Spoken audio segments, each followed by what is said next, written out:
أعوذ بالله من الشيطان الرجيم. بسم الله الرحمن الرحيم.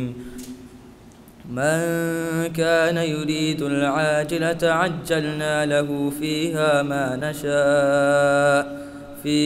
ما نشاء لمن نريد ثم جعلنا له جهنم يصلاها مذموما مدحورا. ومن أراد الآخرة وسعى لها سعيها وهو مؤمن فأولئك كان سعيهم مشكورا. كلا نمد هؤلاء وهؤلاء من عطاء ربك وما كان عطاء ربك محظورا. انظر كيف فضلنا بعضهم على بعض وللآخرة أكبر درجات وأكبر تفضيلا. لا تجعل مع الله إلها آخر فتقعد مذموما مخذولا.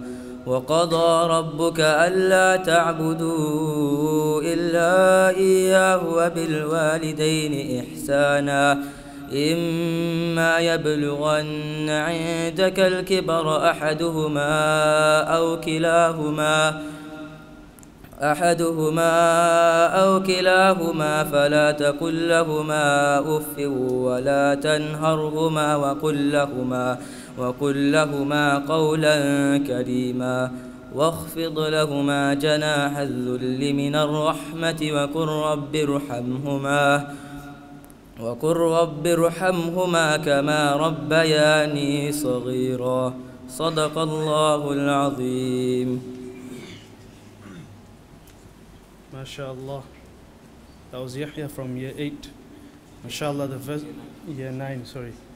MashaAllah, the verses he recited are very strong in their meaning when we look at them.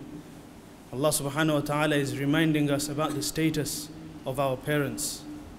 We won't understand it now. When it comes to the time, especially for the youngers, when you become parents, or when your parents become old, then we start realizing slowly and slowly how much they are worth. Allah subhanahu wa ta'ala here says that we can't even say uff to them. We can't say any sort of word that will cause them harm.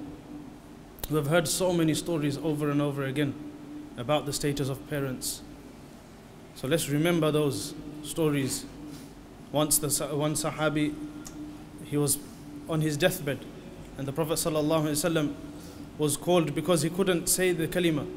And straight away the Prophet ﷺ realized that this was because his mother had not forgiven him. This is the status of our parents. May Allah subhanahu wa ta'ala give us all the ability to understand.